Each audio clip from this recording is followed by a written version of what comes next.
Alrighty guys, we're back for Underplayed Mono Red, and this is a Lost Caverns of Ixalan Standard brew, and I'm Red Cat. Let's go over the deck, then hop right into some ranked. Alright, first things first, I tried to put the whole list together with cards that I consider completely underplayed.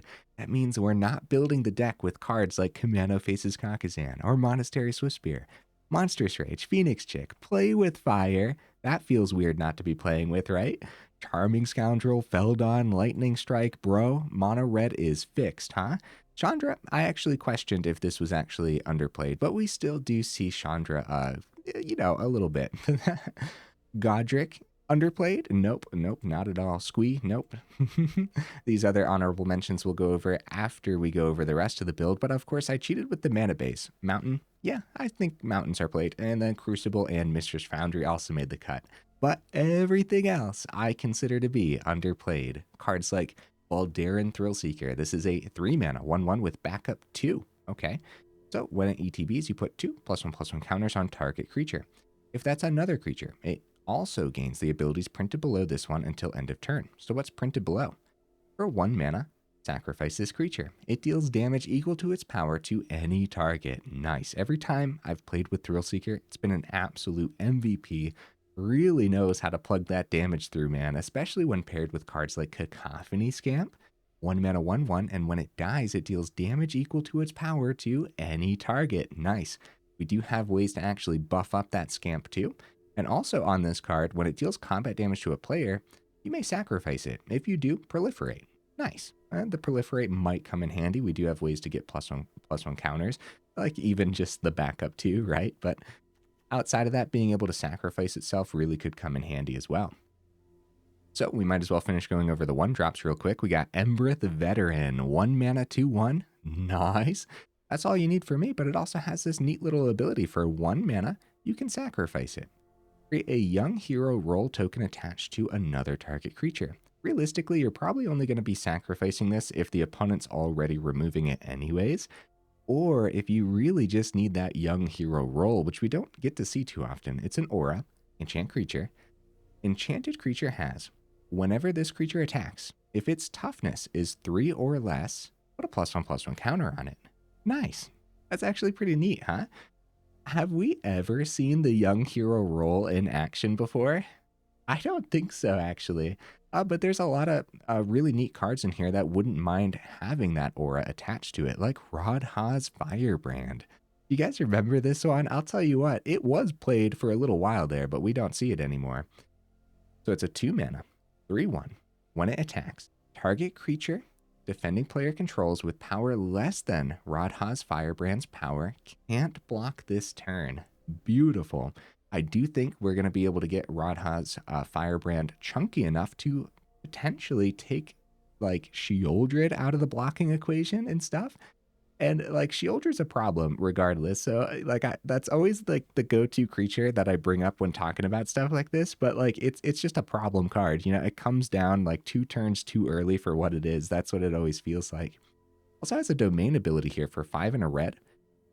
Firebrand gets +2/+2 until end of turn, and then it costs 1 less to activate for each basic land type among lands you control. Activate only once each turn.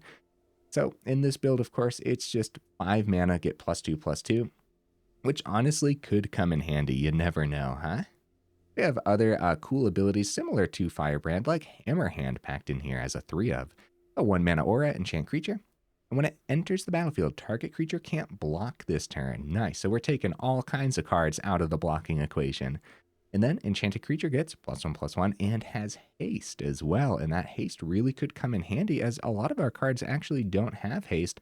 Like the normal version of mono red is just packed full of so much haste. This one is not.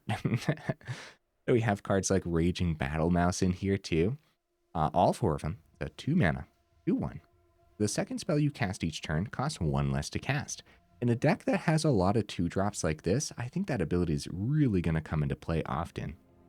So it has Celebration at the beginning of combat on your turn. If 2 or more non-land permanents enter the battlefield under your control this turn, target creature you control gets +1/+1 until end of turn.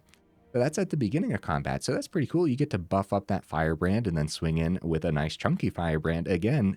maybe taking like a Sheoldred out of the blocking equation, there's like a lot of other cards that we really don't mind taking out of the blocking equation too. Like cards like Glisa Sunslayer and stuff like that. Like there's just way too many great blockers all the time. So yeah, I think cards like Hammerhand, Firebrand are going to be MVPs in this build in particular. Buffing them on up with cards like Raging Battle Mouse just sounds really good. Or like just spamming extra onto the board, right? If you have the Battle Mouse down, then for 3 mana, you could totally just play a couple Firebrands. And that sounds really good because next turn when you're swinging with those Firebrands, yeah, you're just like knocking everything out of the equation, getting a bunch of damage through. Sounds pretty cool, right? And we have more ways to buff our creatures with 3 Intis. Seneschal of the Sun. Oh, geez, did I pronounce it right this time? So it's a 2-mana 2/2. It's a legendary creature. And whenever you attack, you may discard a card. When you do, put a +1/+1 counter on target attacking creature. It gains trample until end of turn. Okay. Whenever you discard 1 or more cards, exile the top card of your library. You may play that card until your next end step. Okay, pretty cool ability. Yeah, everything about Inti is pretty neat. I'm interested to see if all 3 of these is actually going to be worthwhile, or if we want to drop it down to potentially 2. I don't think we're going to want to drop it down to 1. This is going to be, I don't know. I just think, again, buffing our creatures in general in this build seems like it's going to be really good. And it's another one of the main ways to give +1/+1 counters, maybe making that proliferate a little bit more valuable too. So yeah, we'll see. We'll see. Also have Ancestor's Aid in this one as a 3/, a 2-mana instant speed. Now, target creature gets +2/+0 and gains first strike until end of turn, but then you also get to create a treasure token. So it's also like a permanent entering for the celebration on Raging Battle Mouse if you really need to, but also just like ramping in this build, we do have a lot of 3-drops, and we do have like a lot of expensive lines of play too, where we're going to be wanting to do multiple things on the same turn. So I do think that treasure is going to come in handy often, actually. Okay, look at this one. Reckless Stormseeker. Man, when's the last time we saw this? 3 mana, 2/3. At the beginning of combat on your turn, target creature you control gets +1/+0 and gains haste until end of turn. Nice. Like I said, not a lot in here has haste in and of itself, so giving things haste with Stormseeker just seems pretty darn good. Of course, daybound, nightbound. When it's nighttime, it's a 3/4. Has that same ability, only it's +2/+0, and it has trample and haste. So when it's nighttime, the card gets really gross. Okay, the top end we have 4 Stoke the Flames. I do think we're going to have a good chunk of creatures on the board in this build at any given time, especially if we're spamming extra stuff out with that Raging Battle Mouse too. I think the Convoke won't be too bad, but overall, I needed some kind of burn in the list, right? Because obviously Play with Fire and Lightning Strike are played in like every mono red list, and since this is underplayed red, yeah, I don't think we see too much Stoke the Flames, and 4 damage happens to be really good too, easily closing up many games. Also on the top end, Jaya, Fiery Negotiator. Okay, 4 mana, 4 loyalty, legendary planeswalker. The +1 gets us some prowess monks, cool. The -1 helps us see stuff off the top, exile the top 2 cards of your library. Choose one of them. You may play that card this turn. Beautiful. -2, acting as more removal. Choose target creature and opponent controls. Whenever you attack this turn, Jaya deals damage equal to the number of attacking creatures to that creature. Then the -8, I don't know how often we're actually going to be activating this and how much it would actually do in here anyways, but I'll go over it real quick. -8, you get an emblem. Whenever you cast a red instant or sorcery spell, copy it twice. You may choose new targets for the copy. So in this build, it's just Ancestor's Aid and Stoke the Flames. So like I said, I don't know how often you're going to activate that, but yeah, you never know. It's on the card, so. Okay, guys, other honorable mentions for actually underplayed cards. I thought about Blazing Crescendo for the list. I don't feel like we see it too often, but I guess it does pop up every now and then, kind of similar to that Chandra, right? Rouse Reinforcements almost made the cut, especially since we have 4 Stoke the Flames, but not this time, huh? And then Ajaxis the Troublemaker. Bro, it's been a while. I feel like I got to go back and make a Ajaxis build one of these times, huh? Would be a neat addition in here, honestly. Okay, guys, is that everything? Hopefully. Let's go ahead, take it into some ranked, and see how we do.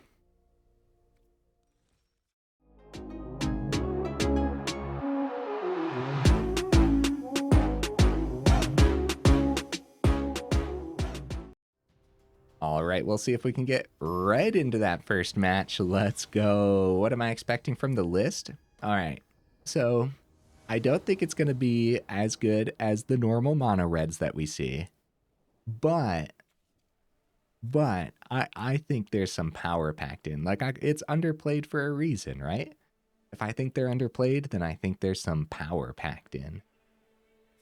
So I'm expecting it to be good, but not as good as the solved mono red. Okay, opponent goes first here. This could be a pretty slow hand, actually. I'll give it a shot. We have a lot of great things to draw into, huh?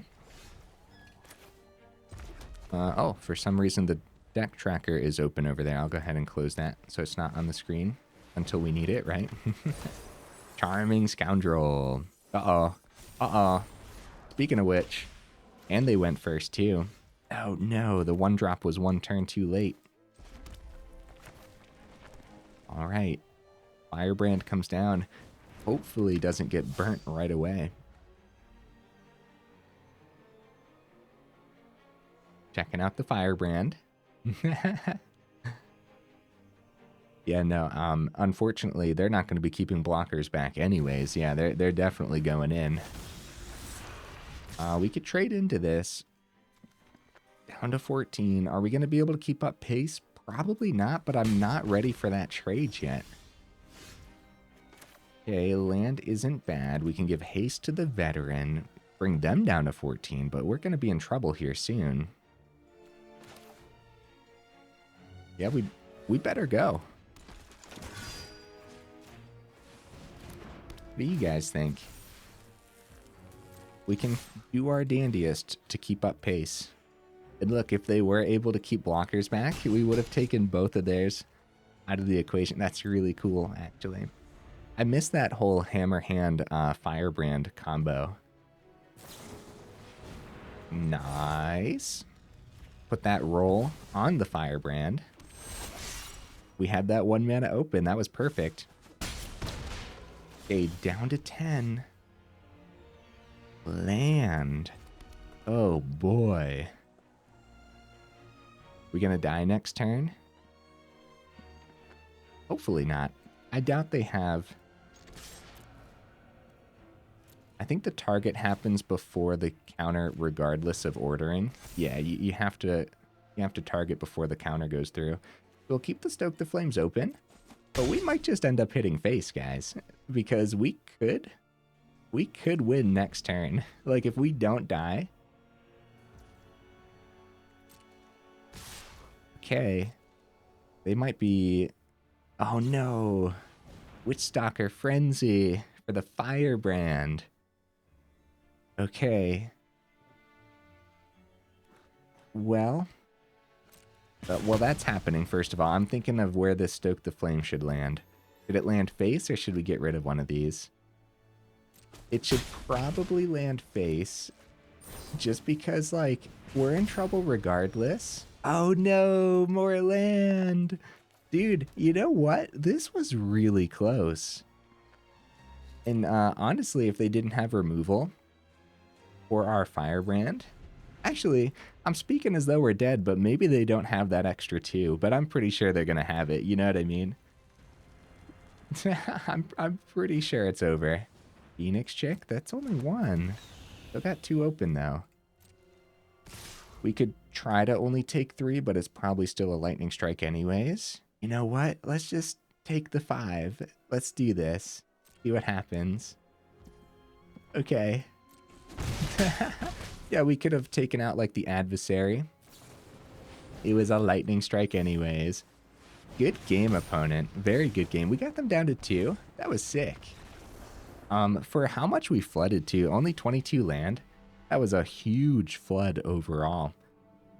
Was there anything in the deck that would have been much better to see that actually would have helped us get those that 2 damage through? I'll tell you what, too. Like, the deck kind of did exactly what we wanted it to do there.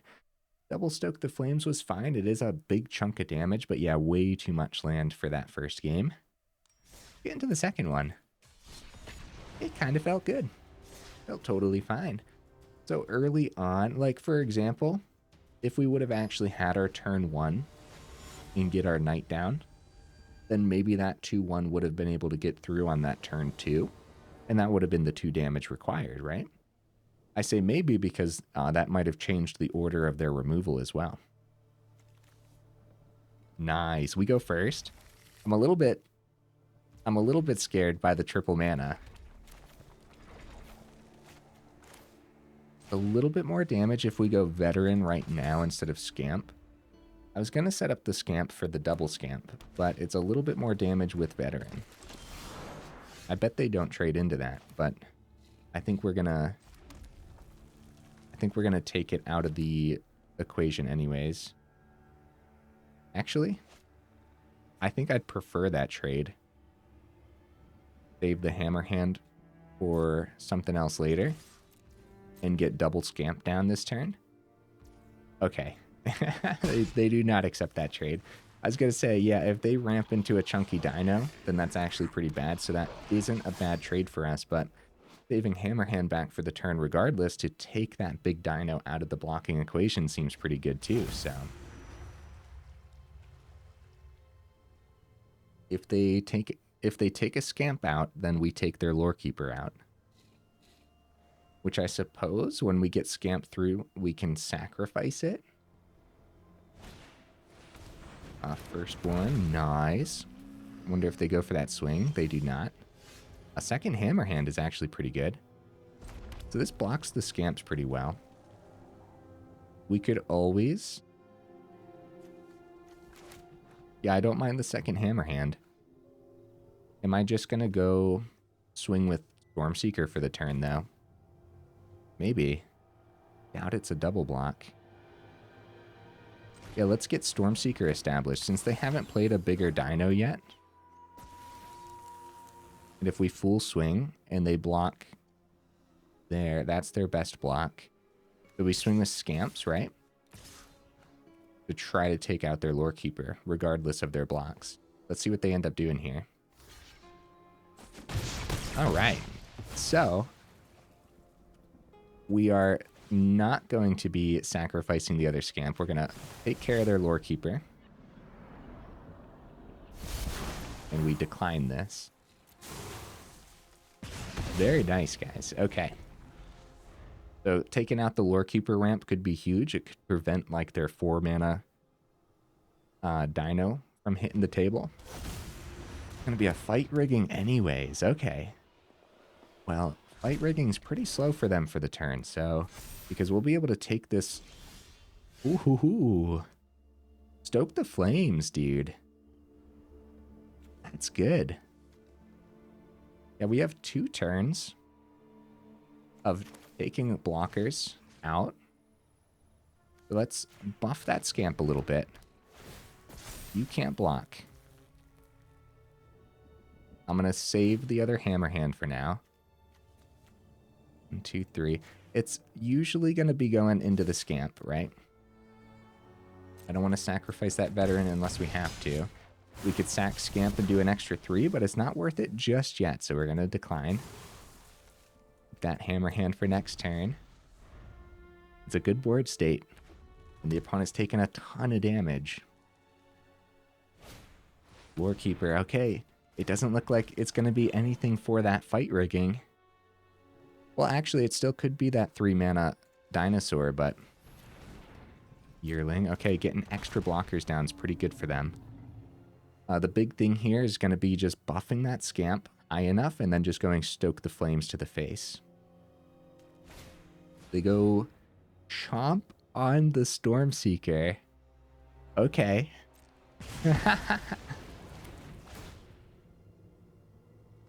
Fight rigging onto the Yearling. So we have 1, 2, 3, 4. Crap. How do we do this? If we spend 1, they're tapped out. We swing with Scamp. Give it a counter. Then we'll have... Yeah, we won't have enough for the Stoke the Flames. Right? So I guess a land off the top would actually be good. Well, there's a land. So we go Hammerhand. We don't swing with Veteran, right? Okay, you can't block. Swing with Scamp. Regardless of what they do here, first of all, they definitely don't want to take this. They take it. So we can totally take this action too. Do an extra, well, first of all, submit 0 for the proliferate. Do an extra 3 to their face. Either way, we had the Stoke the Flames, though. So we didn't need that extra 3. So they probably wanted to block, take the 3. They would go down to 4, and then we had the Stoke the Flames. That's pretty sick, dude. That worked out really, really well, huh? Like, everything lined up quite nicely. When they removed the Stormseeker, I got a little bit scared there. I thought, well, maybe we won't actually be able to get the Stoke the Flames play. Because, yeah, one less creature. So the land off the top was actually huge for us. That being said, I don't think we want to talk about going up to 23 land just yet, even though, yeah, so far it does seem like we do like to have a good chunk of mana. I think the 22 is fine so far, especially with that flood in the first game. Okay, seeing some of our utility land. Okay. This is good, right? I think so. The double Ancestors Aids could be bad, but they work really well with the Scamp, especially giving First Strike too. There's some real fancy combat tricks you can do with that First Strike and the Scamp. I wonder if I start doing that now. Just for 3 damage and ramp. There's Foundry. Probably not. We have the open mana. It feels like the ramp could still be worthwhile. We're going to go ahead and decline this, though. Doing 2 Ancestors Aids on the same turn and then sacrificing the Scamp, that could be really spicy, but kind of feels weird just not doing anything for the turn, and then getting this extra treasure means the more stuff we draw off the top could just really come in handy, too. End the festivity. Crap. Scamp is out of this equation, and they get a good swing with that Swift Spear. Mano flips next turn. Okay, more mono red. Yee. More land off the top, too. Well, hopefully Stormseeker doesn't get gobbled up by a lightning strike right away. We really need a creature to stick onto this board. We're definitely going to try to outpace them, but I don't know if there's going to be an easy way through to outpace this. That's already 6. End the festivities to buff the Swift Spear and get some extra damage through. Down to 7. Oh no, more land off the top, guys. Well, they have 6 on the board already, so if we don't keep a blocker back, then we're in trouble. The second Mishra's Foundry was kind of fine. We have 5 total. Now we're up to block. We have Crucible open. At least we got some utility lands, but this is looking like another flood, huh? Got some good damage. I don't even know if it's worth saving the blockers back. That's definitely not as fun as swinging in with everything. But yeah, we'll see if we can actually survive here. Also, gets to nighttime, so that's pretty fancy, huh? Now Lightning Strike does not hit the Storm Charge Slasher. They also don't know what's in our hand, too, so they don't know if we're just going to burn away their creatures. Of course, we know what's in our hand, but First Strike on the Ancestors Aid's pretty good. We don't want to block the Feldon, because we don't want them to find burn off the top.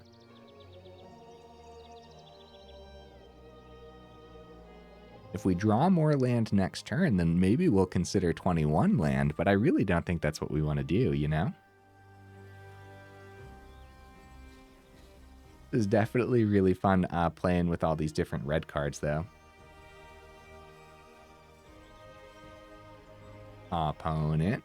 Are you there, buddy? Are you there? What's going on? They drew their third End the Festivities. Ooh, mechanized warfare. Yep. That's a problem. That's a big problem, dude. This Swift Spear is awful already. First Strike is gonna come in handy, I suppose. How do I want to do this? So first of all, we could chump.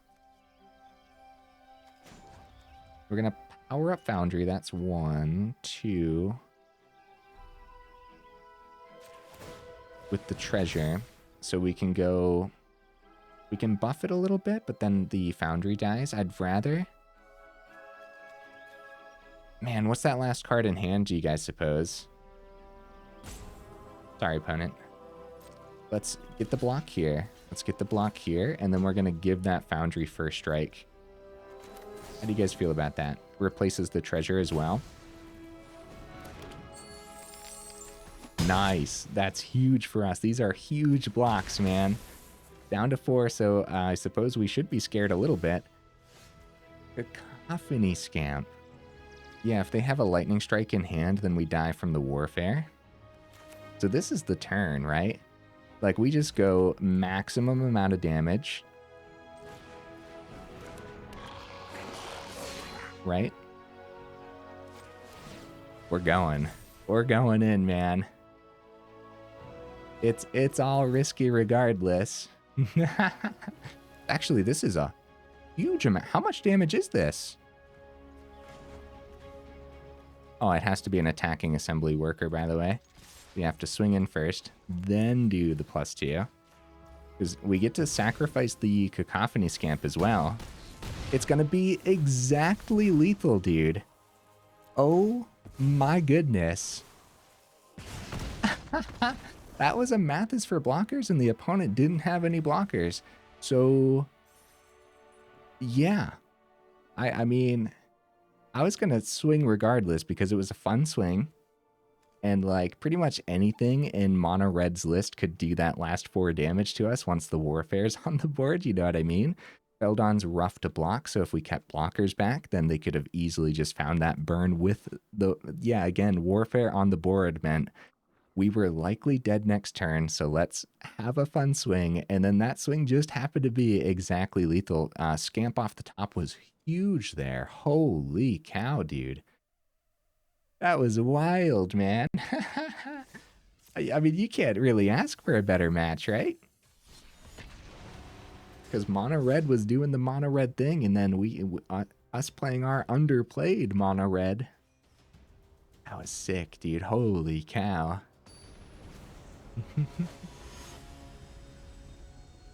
All right, opponent, what you bring it to the table, buddy? I wouldn't mind going up against some control, honestly. See how that goes. 1 mana.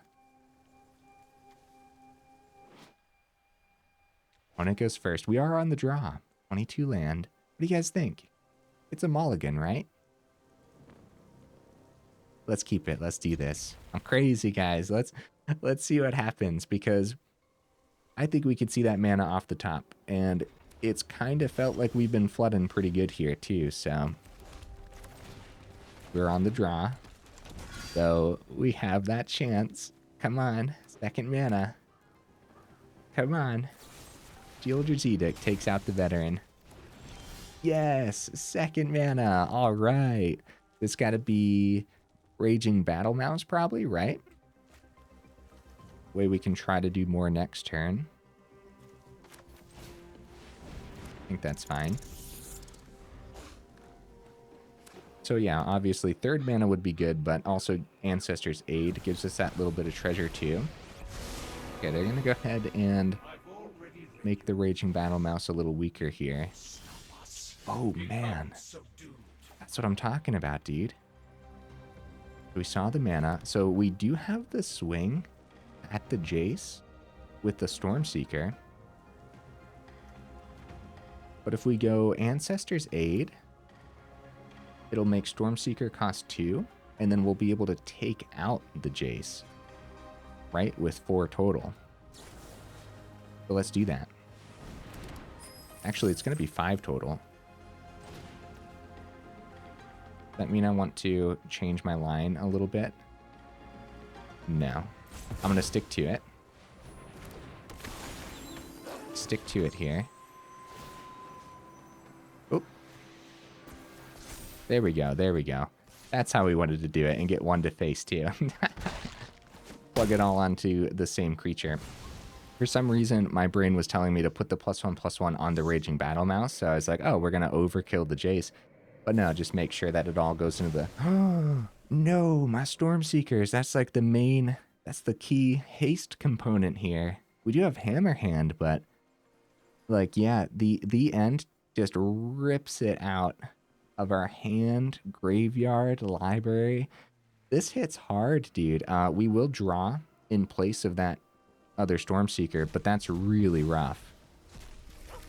Ooh, Stoke the Flames. Ancestor's Aid, okay.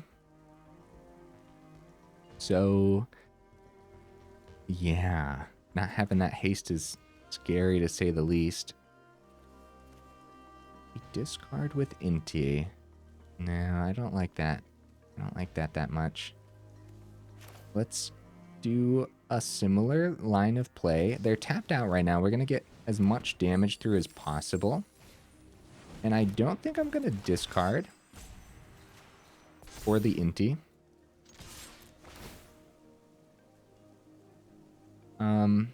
Just because everything in our hand seems pretty important.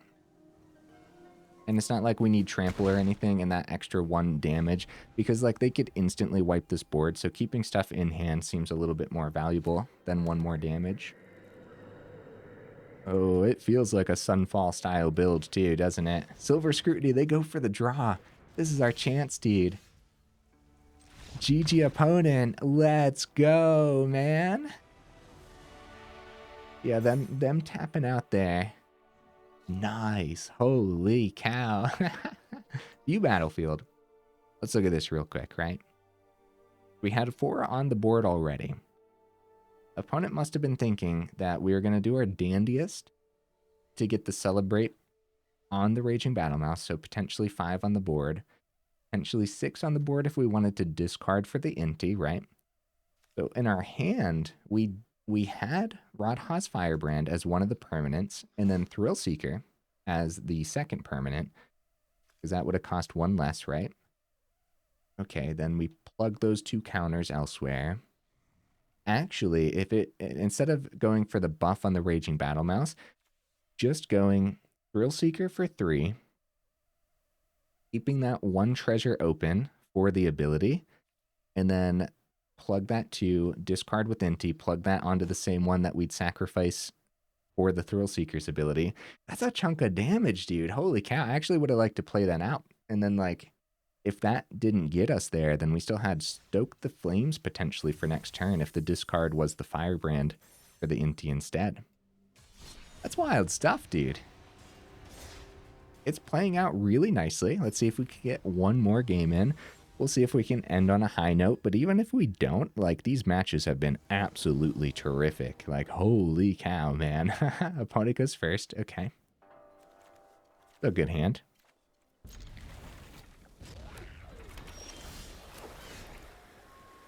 Yep. Just go right into Scamp. So, Deserted Beach. And they went first, huh? Well, it doesn't look like soldiers.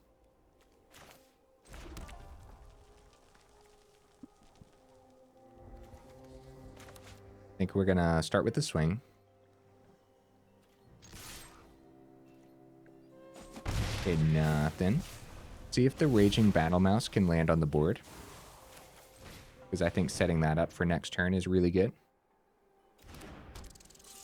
Okay. Now if we're able to go like Hammerhand into Inti all next turn, or like if we see mana off the top, that would be really good too. Because then it's like Hammerhand into Stormseeker. Soul Partition, making our Battle Mouse very expensive. Actually, hey, that's an underplayed one, right? We don't see too much Soul Partition. Sunset Revelry. Ew, they're back up to 23. No mana either.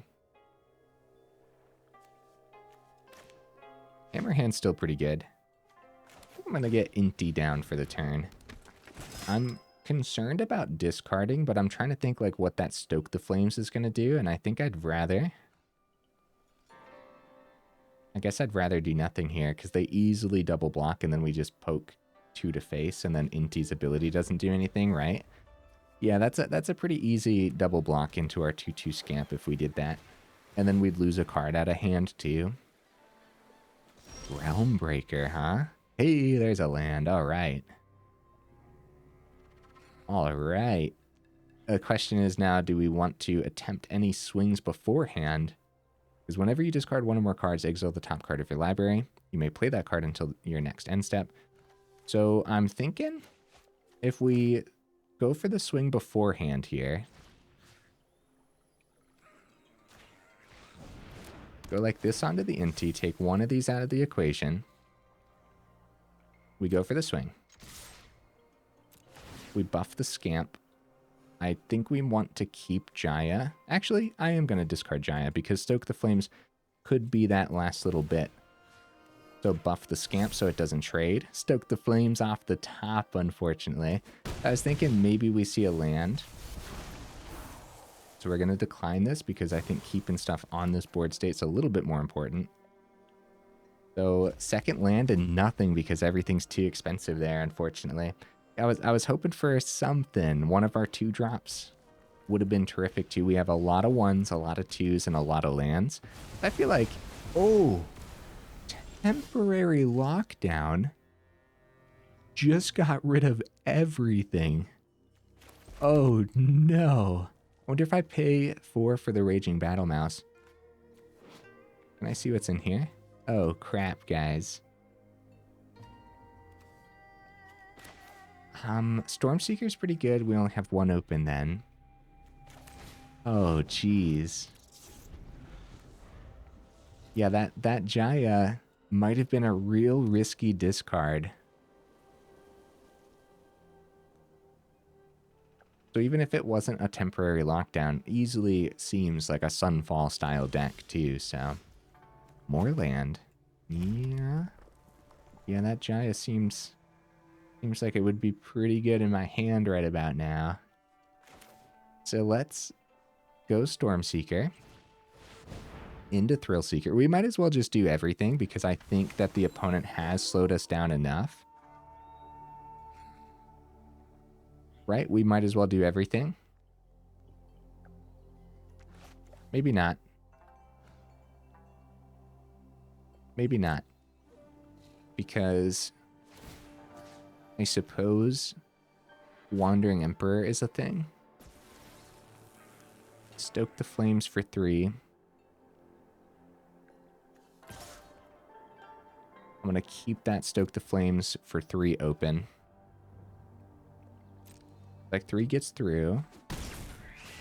That is 2 extra damage with that play. Okay. They go for the Realmbreaker ability. And we should probably activate this Stoke the Flames then. Before it becomes a 4-mana card again, right? Memory Deluge. All right. Stoke the Flames. Opponent's face down to 11. I'm actually going to be surprised if we get there this time. Like, especially with Memory Deluge. Thank you, opponent. Memory Deluge, they get to find whatever board wipe they want for the Stormseeker or the Battle Mouse. We have none of our utility lands here, so no Foundries are going to be powering up to get that last little bit through as well. Celestis, they do have 4 open mana then with that Celestis. More mana off the top. That's actually pretty brutal, dude. I'll tell you what, though. If this isn't a Wandering Emperor, we can give Thrillseeker haste. They drop the nice. They drop the nice. Are we about to win? Or are they just happy to see a different version of mono red? Wandering Emperor. I think it has to hit. What does it have to hit here? The 2 life is the worst thing about this. Oh, they go for a Samurai actually. So where do they end up blocking then? Thrillseeker. So that's 10 going through here. So we go Thrillseeker. Hit face. Then it's 6. Let the attack happen. And then it's 4. Yeah, I feel like they really needed to get that life gain for that turn, right? GG opponent.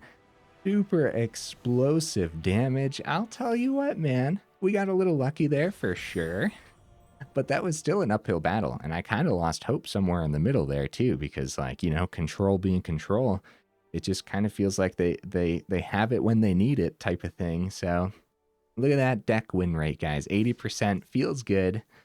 All right. And then what was that first loss? Was that the game where we just like super flooded? I think so, actually. About 40 minutes into the video. How cool was this, dude? How neat. This was awesome. Honestly, dude, if I didn't limit myself to only playing underplayed cards, what would we like trade out for some of those cards that are actually played?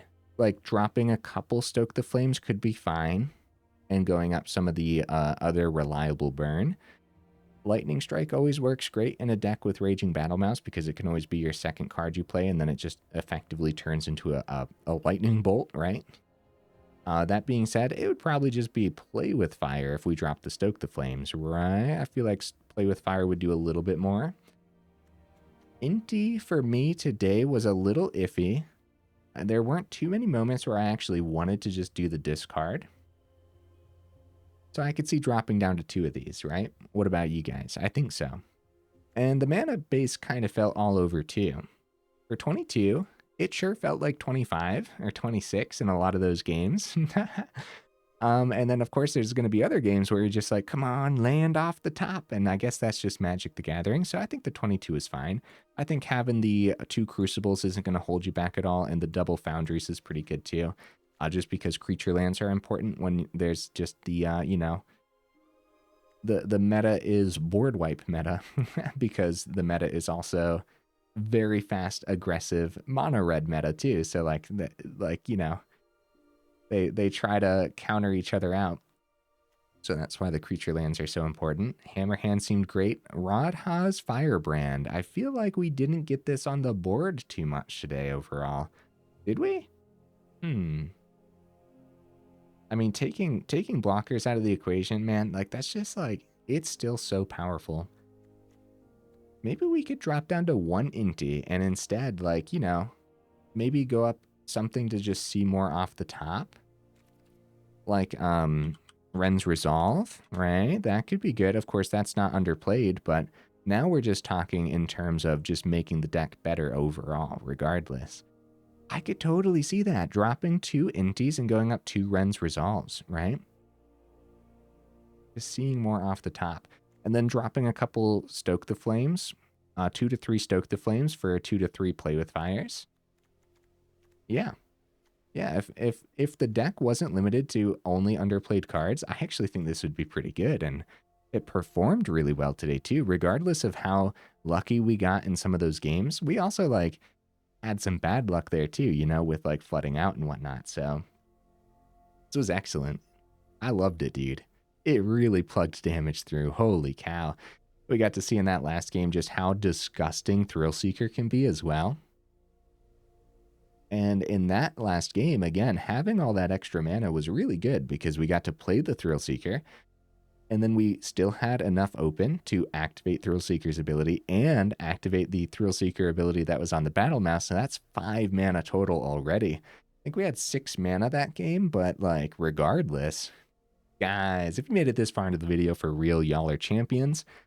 Make sure you check out that description because we do have the Discord link down there, as well as that Patreon link too, if you're interested in supporting the channel that way. Let me know in the comments if you had as much fun with today's list as I had. This was awesome, dude. Also, if we would have kept that Jaya in that last game, yeah, no, I think that still would have been really good. So I'd keep that 1 Jaya. And every time I play with Jaya, actually, I make the comment that it's underplayed. It definitely feels underplayed. It's too bad we didn't get to actually see it in action today, so. Okay, guys, enough rambling, huh? I will see you in the next video.